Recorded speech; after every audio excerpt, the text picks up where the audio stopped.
आउज़ुबिल्लाहि मिनश्शैतानिर्रजीम बिस्मिल्लाहिर्रहमानिर्रहीम अस्सलामु अलैकुम व रहमतुल्लाहि व बरकातुहू। Welcome back to my channel. This is me Sidra Zeem. उम्मीद करती हूँ आप सब खैरियत से होंगे। आज की वीडियो में हम डिस्कस करने लगे हैं जनरल मैथ्स का यूनिट नंबर 1 एक्सरसाइज 1.2 और क्वेश्चन नंबर 5, जिसमें हमारे पास है आमना scored 46 out of 50 in a math test.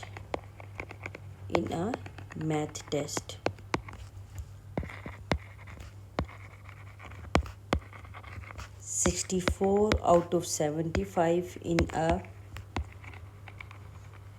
chemistry test. ठीक है,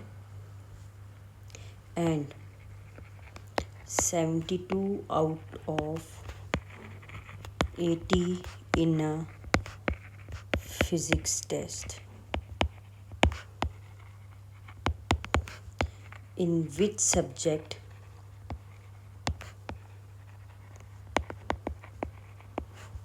did she perform best?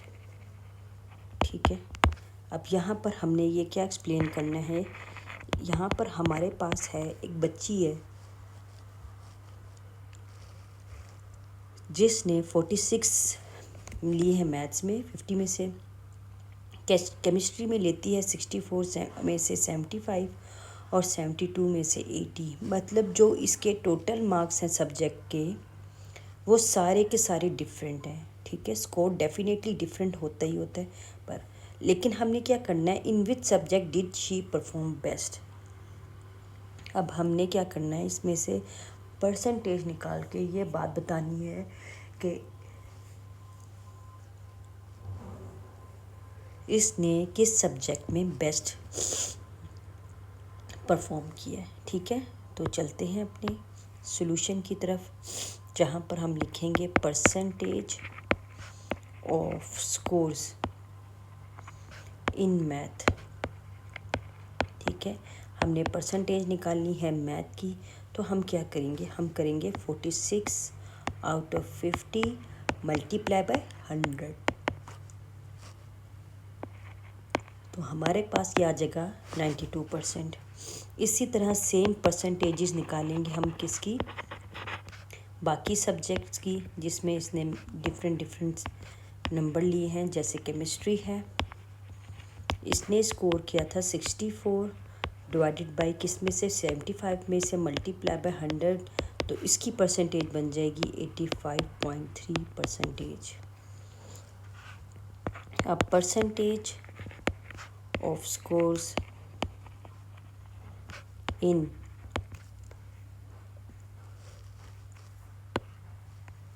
Physics test. Physics में कितने थे, 72 out of 80 multiply by 100 is equal to 90%। तो हमारे पास क्या आ जाएगा,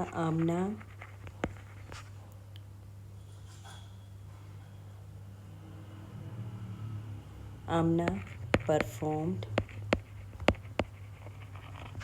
द बेस्ट इन मैथ्स। ठीक है, in maths as the greatest percentage is 92%। ठीक है, इन मैथ्स। सिंपल, क्योंकि जाहिर सी बात है, इन्होंने कहा था कि विच subject did she perform best, तो हम ये बात ज़रूर फिर मेंशन करनी चाहिए, हम लोगों को ये बात बतानी चाहिए एंड पे लिखने से, स्टेटमेंट के लिखने से फ़ायदा ये होता है कि जो टीचर होता है उसको पता चल जाता है कि बच्चे को ये बात समझ आई थी कि हमने स्टेटमेंट में किस तरह से एक्सप्लेन करना है। ठीक है, तो इसी वजह से मेरी कोशिश यही होती है कि मैं जब सोल्यूशन लिखूं तो मैं फुल तरीके से लिखूं, ताकि जो बच्चा देख रहा हो, उसको कंफ्यूज ना हो वो समझने में, और उसको ये पता हो कि हमने किस तरह से मैथ्स के सॉल्यूशंस को सॉल्व करना है। क्वेश्चन नंबर 6 है, अ table cost a carpenter ₹720 to make. He sells it for ₹920. What percentage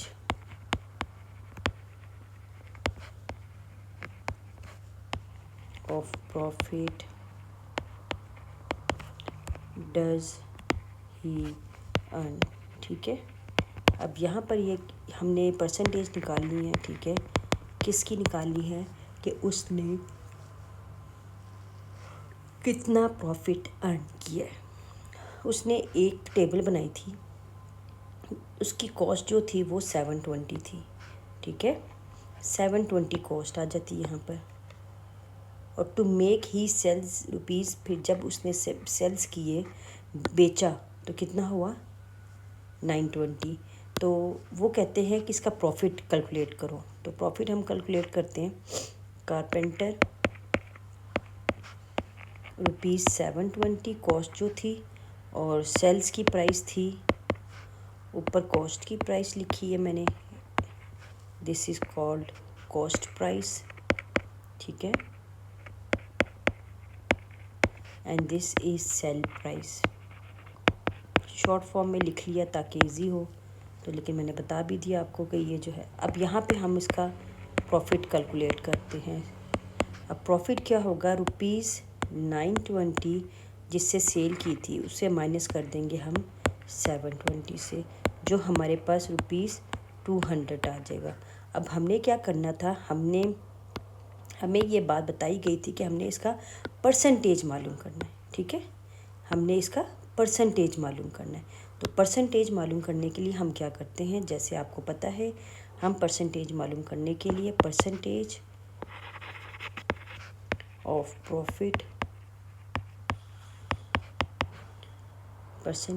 profit, जो प्रॉफिट आया है उसको हम डिवाइड कर देंगे कॉस्ट प्राइस से, और साथ मल्टीप्लाई बाय 100 करेंगे। प्रॉफिट हमारे पास आया था 200, तो हम 200, कॉस्ट प्राइस हमारे पास क्या थी 720 मल्टीप्लाई बाय 100। अब ये 0 0 से काट दिया, उसके बाद उसको सारा सॉल्व किया तो हमारे पास बाकी रह जाता है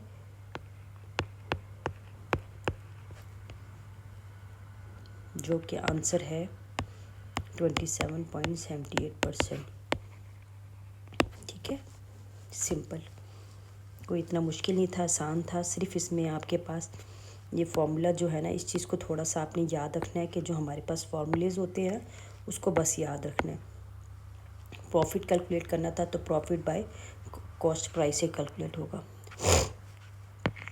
अब क्वेश्चन नंबर 7 है, जिसमें if 8.4% of a book consists of 42 pages, find total number of pages in the book। अब हमने क्या करना है, यहाँ पर हमारे पास, यहाँ पर अगर देखा जाए तो 8.4% of a book consists of 42 pages, find total number of pages in the book। ठीक है, if 8.4% of a book consists of, तो हमने मालूम ये करना है कि टोटल कितनी थी। तो यहाँ पर हम क्या लिखेंगे, सबसे पहले 8.4% of book consists of 42 pages, consists of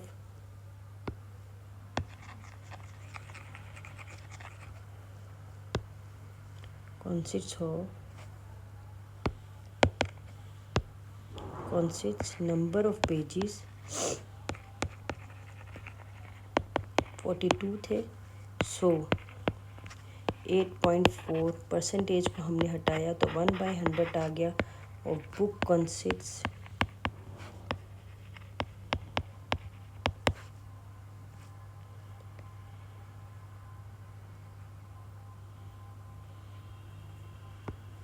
यहाँ पर अगर आप इस्तेमाल करें कंटेन्स तो ज़्यादा बेस्ट होगा, ठीक है। Contains 8 number of pages 42। तो टोटल नंबर कितने होंगे वो हमने फाइंड करना है। Total number of pages in book is 42 multiplied by 100 divided by 8.4, ठीक है।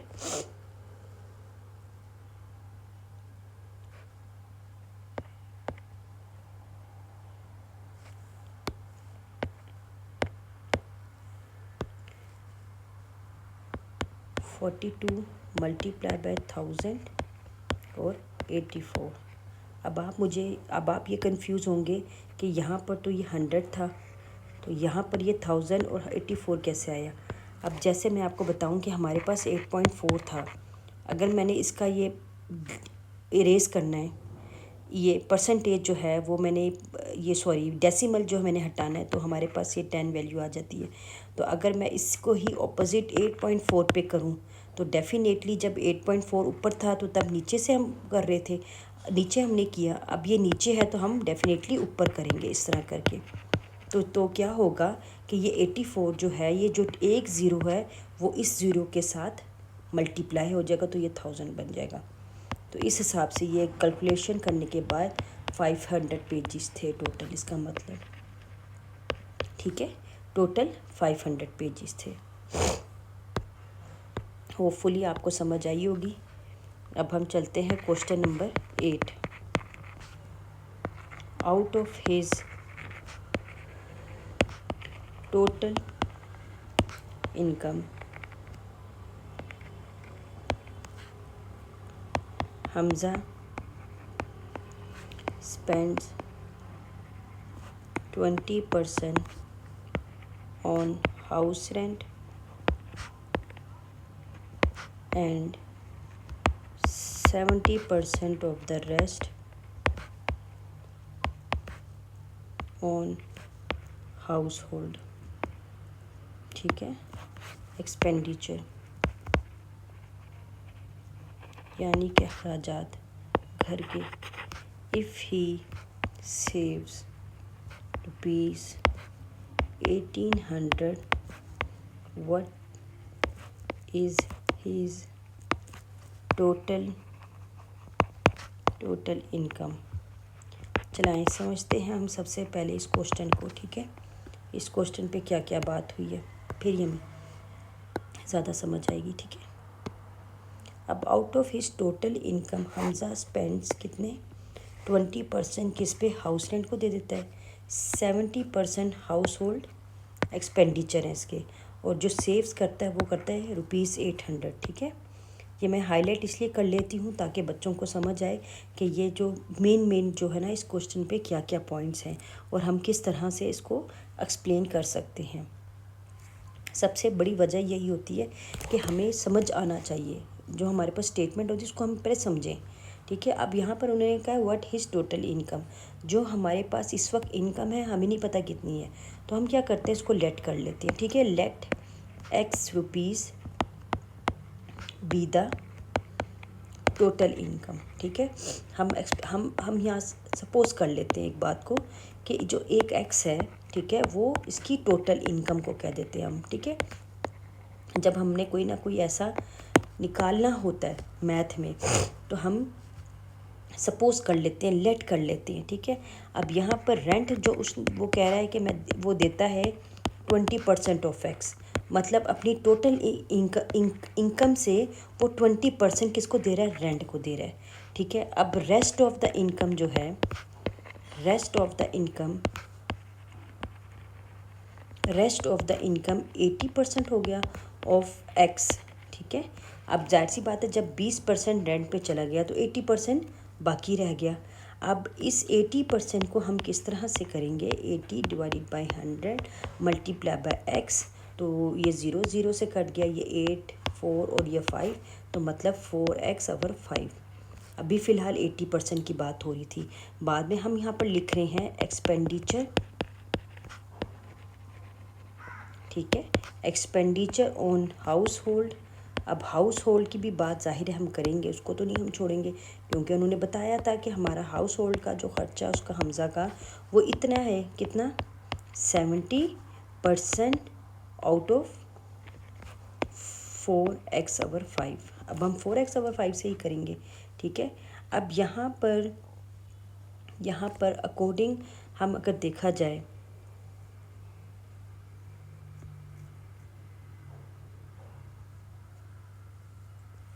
यहाँ पर अगर हम देखें तो सेविंग इस 100% से अगर 70% निकाल लिया तो 30% हो गया, वो हो गया ऑफ टोटल, ठीक है। अब यहाँ पर the according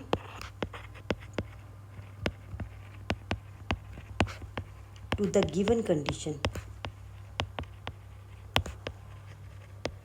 to the given condition 30% of 4x over 5 is equal to